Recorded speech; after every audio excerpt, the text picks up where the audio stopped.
ओम जयंती मंगला काली भद्रकाली कपालिनी दुर्गा क्षमा शिवा धात्री स्वाहा स्वधा नमोस्तुते। मंगलम भगवान विष्णु मंगलम गरुड़ध्वज मंगलम पुंडरीकाक्ष मंगलाय तनो हरि। नमस्कार, स्वागत है आपका आचार्य वाणी में। मैं आचार्य डॉक्टर विक्रमादित्य आपके साथ हूँ और आज का हमारा विषय है कर्क राशि वालों के लिए 24 तारीख का दिन बृहस्पतिवार का अवसर है और इस दिन एकादशी का सुंदर योग बन रहा है। ग्रह नक्षत्र थोड़ा सा मनोमस्तिष्क को थोड़ी विडंबनाएं उत्पन्न करते दिखाई दे रहे, मनोमस्तिष्क थोड़ा डंप दिखाई देता है। विचार जो हैं थोड़े से ऐसा हो सकते हैं कि एक संसार में कुछ जो कार्य करते हैं हम कहीं ना कहीं मनोभाव को थोड़ा नेगेटिव करते दिखाई दे रहे हैं। लोगों की भावनाओं जो है वो जो उनका बेसिकली आउटर पेरिफेरल है वो आपको थोड़ा परेशान करता दिखाई दे रहा है। लोगों का जो एटीट्यूड है वो आपके मन को थोड़ा दुखाता दिखाई देगा। ऐसे नक्षत्र बनते दिखाई दे रहे हैं। भगवान की आराधना करें, भगवान की सुंदर स्तवन करें। एकादशी का अवसर है, सात्विकता को अपनाएं, देखिए वो कल्याण होगा। भगवान को अभिषेक करके पंचामृत ग्रहण करने से कल्याण के योग बनेंगे। एक बड़ा सुंदर योग बन रहा है कि नेपच्यून ग्रह जो है वो आपके भाग्य में चलते हुए ग्रहों के साथ इस वक्त शनि के नक्षत्र में प्रवेश करता दिखाई देगा। और शनि महाराज जो है ना वो दंडाधिकारी हैं। शनि महाराज जो हैं वो विशेष तौर पे ऐसे योग बनाते हैं कि कर्म के अनुसार से लाभ देते हैं। तो कर्म पूरी तरह से करने का प्रयास करें, कर्म में कहीं कमजोरी ना छोड़ें तो आपके लिए अच्छा रहेगा। इस बात का ध्यान रखते हुए कार्य करें। बृहस्पति जो शनि के नक्षत्र में नेपच्यून गए हैं वो आपके लिए अच्छा कल्याणकारी योगी बनाएंगे, चिंता ना करें। आगे आने वाले समय में बहुत जल्दी परिवर्तन की स्थिति बनती दिखाई दे रही है। कर्क राशि वालों, आप खास तौर पर समझ लो कि 25 तारीख के दिन ग्रह नक्षत्रों का योग आपके लिए कैसा बनता दिखाई दे रहा है। शुक्रवार का अवसर है, द्वादशी तिथि विद्यमान है और आपकी राशि के दृष्टिकोण से भाग्य में जो चतुर्ग्रही का योग बना हुआ था वहां अब पंचग्रही योग बनकर तैयार है। चंद्रमा अभी में पदार्पण कर चुके हैं। चतुर्ग्रही योग कभी शुभ नहीं माना जाता, लेकिन पंचग्रही योग चंद्रमा के साथ विराजमान होकर राहु, शनि और बुध और शुक्र इत्यादि जो हैं वो कई मामलों में आपके लिए अच्छा कर रहे हैं।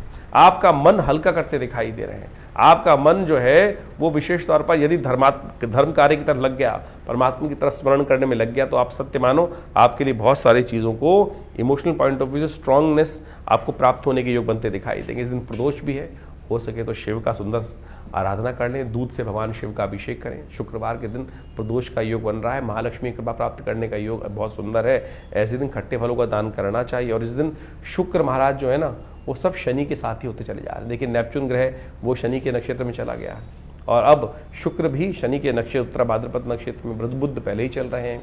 तो ये सब के सब जो ग्रह नक्षत्रों का योग बना रहे हैं वो आपके लिए कहीं ना कहीं कर्म के दृष्टिकोण से, शनि का मतलब है कर्म फलदाता, कर्म के अनुसार से फल प्राप्ति के योग बनेंगे। बस केवल ध्यान रखना हो कर्क राशि वालों, मंगल महाराज आपको कर्म से थोड़ा दूर करते दिखाई दे रहे हैं। कर्म में थोड़ी सी हीन भावना, मन में थोड़ी सी नेगेटिविटी, थोड़ा सा डिप्रेशन लाते दिखाई दे रहे हैं। उसको ठीक करने के लिए अपने काम से काम रखो, बाकी फालतू भावना वाली चीज़ों को दूर करने का प्रयास करोगे तो अच्छे रहोगे।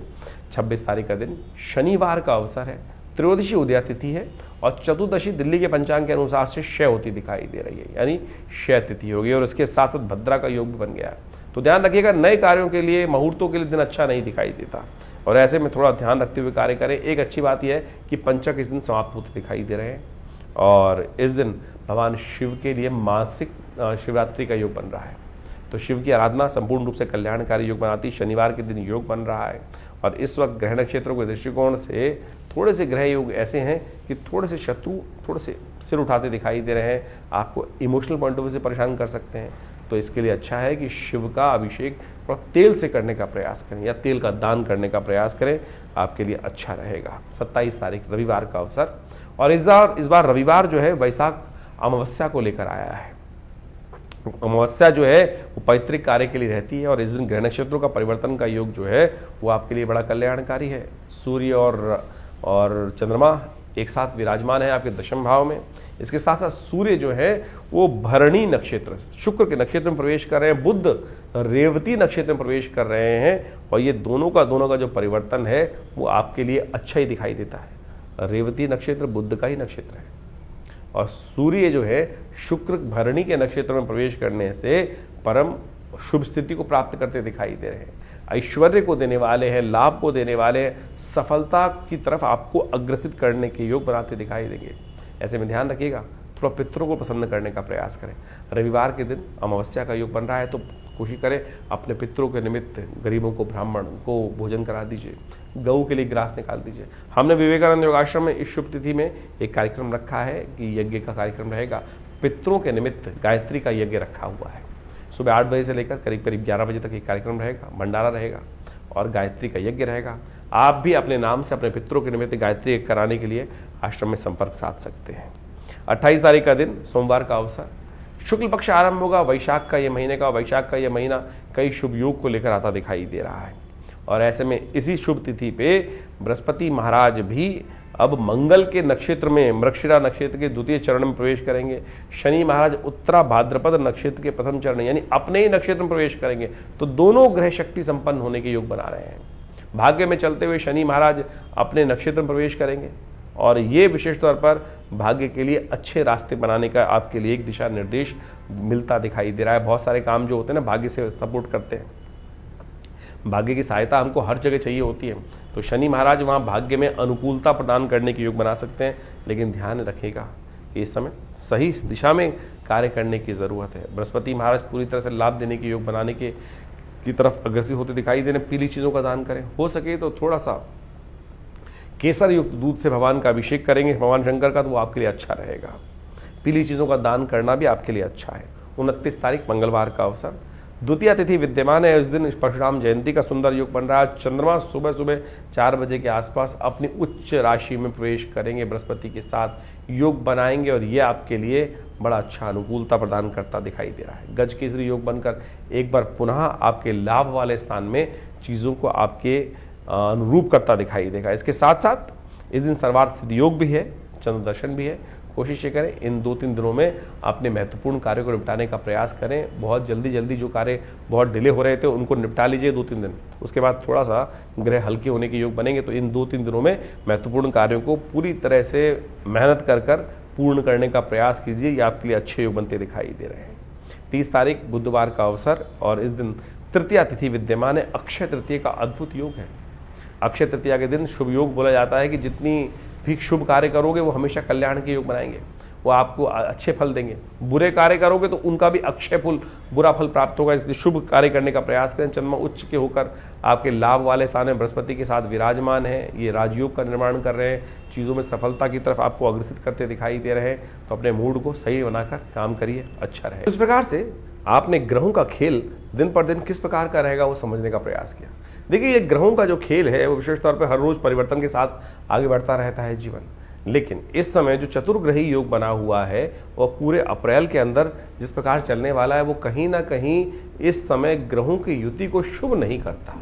और ये चतुर्ग्रही योग जो है वो कई बार जब भी जन्मपथ विशेष तौर पर गोचर में बनता है तो वो संसार के अंदर कुछ ना कुछ अशांति, चाहे वो प्राकृतिक आपदाओं को उत्पन्न करने के योग बनाता है या विश्व में अशांति का वातावरण बनाता है। जनमानस में अशांति की तरफ प्रवृत्त करने के लिए बहुत सारे उपद्रवी तत्व जो हैं वो प्रेरित करते रहते हैं लोगों को अपने स्वांता सुखाई। संसार में लोग अपने स्वार्थ के लिए पता नहीं कहाँ कहाँ किस किस प्रकार से किन किन के जीवन को बर्बाद करने का प्रयास करते हैं और ये आज से नहीं अनादिकाल चलता रहा है। और इन्हीं सब चीज़ों को समझकर ज्योतिष के आचार्यों ने इन योगों को समझते हुए इन चीज़ों को लिखा, बताया कि किस प्रकार का योग चल रहा है। जैसे आप देख रहे हैं कि इस वक्त आपके राशि के दृष्टिकोण से हमने दिन पर दिन किस प्रकार का योग था वो तो समझाए, लेकिन ये भी समझने की आवश्यकता है कि विश्व के दृष्टिकोण से जो इस वक्त ग्रहों का योग है, चाहे वो शनि महाराज है, शुक्र है और राहु इत्यादि हैं और साथ साथ बुध इत्यादि, इन चारों ग्रहों की युति जिस प्रकार से ग्रहों की बनी हुई है वो विश्व को कहीं ना कहीं अशांत करती है और ये प्राकृतिक आपदाओं को भी लाती है, भूकंप इत्यादि। अभी आपने देखा कुछ दिन पहले भयावह भूकंप की कई बार स्थिति बनी, वो ग्रहण के कारण तो थी, लेकिन और भी बहुत सारे कारण बनते रहते हैं और ऐसे में अभी इसका प्रभाव कुछ दिन रहने वाला है और अगले महीने मई में जाकर कई ग्रहों का परिवर्तन का योग बनेगा, चाहे वो बृहस्पति हो, चाहे वो राहु ग्रह हो और बहुत सारे ग्रह भी परिवर्तन की तरफ जाने का योग बनाएंगे। और इस वक्त जैसे आप समझे मंगल ग्रह भी अपने सबसे कमज़ोर स्थिति में चल रहा है, तो ऐसे में दुस्साहस के योग भी बनते दिखाई दे रहे हैं। इसके साथ साथ देखिए, अभी जो विश्व के दृष्टिकोण से हम समझें तो अगर आप ग्रहों के योग को देखें तो वो ऐसा दिखाई देता है कि विश्व में दृष्टिकोण से जो सूर्य राजा बनकर इस बार आए हैं, मंत्री पद भी उनके पास है, तो इसके कारण से विश्व में गर्मी का भयावह प्रभाव देखने को मिलता दिखाई देगा। और गर्मी के भयावह प्रभाव के कारण से अग्निकांड, विस्फोटक योग, ये सब भी कहीं ना कहीं परेशान कर सकते हैं। तो हमको अपने जीवन को सही चलाने के लिए अपने ग्रहों को सही रूप से समझते हुए उपाय करने का प्रयास यथाउचित भाव से करना चाहिए। कई लोग विशेष तौर पर अपने ग्रहों को समझकर परेशान हो जाते हैं और कई बार गलत रास्ते पे चल देते हैं। देखिए, शास्त्र में तो सिद्धांत के तौर पे ग्रहों का उपचार बताया गया है। उपचार बड़ा सीधा साधा है, परमात्मा की आराधना करना और सबसे पहले समय को पहचानना कि समय क्या करवाने जा रहा है हमसे, हम किस प्रकार से अपने आप को रोक सकते हैं। यही सही दिशा निर्देश, सही गुरु का वाक्य, सही आशीर्वाद मिल जाए तो क्या होता है कि हम गलत तरफ जाने से बच जाते हैं। नहीं तो जीवन है, चलना है, ये धरा तो गोल ही है, चाहे इधर से जाओ चाहे इधर से जाओ, लेकिन सदगुरु की प्रेरणा होगी तो जो दिशा हमारे लिए उपयुक्त होगी वो हमको प्राप्त हो जाएगी। सही दिशा में हम कार्य करने शुरू कर देंगे, और नहीं तो फिर संसार में गोल चक्र तो है ही, एक लंबा रास्ता एक छोटा रास्ता है। तो इसलिए यदि अनुभव का लाभ लेते हुए हम जीवन में अपने सही मार्ग पर चलने का प्रयास करेंगे तो बहुत अच्छे से जीवन को बहुत बढ़िया तरीके से आगे बढ़ने का रास्ता बना सकते हैं। लेकिन लोभ एक ऐसी चीज है, और तो और साथ साथ हम अहंकारवश, लोभवश, मोहवश कई बार अपने जीवन को कष्ट में डाल देते हैं। देखिए, पुरानी कहावत है, आए थे हरि भजन को ओटन लगे कपास। हम लोक को सुधारने का प्रयास करें या परलोक को सुधारने का प्रयास करें तो इस बात को समझे, एक ही सुधरेगा। और हरि कृपा ऐसी है कि भगवान का यदि स्तमन करे तो लोक भी सुधर सकता है, परलोक भी सुधर सकता है। लेकिन संसार के माया के प्रपंच से अपने आप को दूर करते हुए कार्य करने का प्रयास करें। अभी आने वाले समय में बहुत सारे सुंदर उत्सव पड़ने वाले हैं। इन सब उत्सवों को हमारी भारतीय संस्कृति में हमारे ऋषि मुनियों ने सनातन पद्धति में हर रोज कोई उत्सव का सृजन किया। कारण क्या था? कारण यही था कि मनोमस्तिष्क फालतू के कामों से लगकर हटकर उस परमात्मा की स्तवन में अपने आप को लगा ले। तो वो क्या होता है कि बहुत सारे गलत रास्तों से व्यक्ति बच जाता है और कष्ट से भोगने से बच जाता है। लेकिन हमारे जीवन में जो कर्म का क्षेत्र है वो हर क्षण कुछ न कुछ कर्म की तरफ हमको प्रेरित कर रहा है। कोशिशें करें, सदकर्म की तरफ प्रेरित करने का प्रयास करें अपने आप को, लोगों को। नहीं तो क्या होता है कि गलत कर्म की तरफ प्रेरित करोगे। कई बार हम अपने आश्रम में लोगों के जो यज्ञ इत्यादि होते हैं उसके बारे में बता देते हैं, तो कई लोग इस प्रकार से बोल देते हैं कि भैया आचार्य जी आश्रम का ऐड कर रहे हैं। देखो, ऐड करने की हमें ना तो कोई ज़रूरत, अगर यज्ञ इत्यादि आश्रम पे हो रहे हैं तो बताना चाहिए, लोगों को प्रेरित करना चाहिए। एक शराबी है, वो लोगों को प्रेरित करता है, आओ शराब के पार्टी में बैठो, और जुआ खेलने वाले कहते हैं जुए में खेलने का प्रयास करो।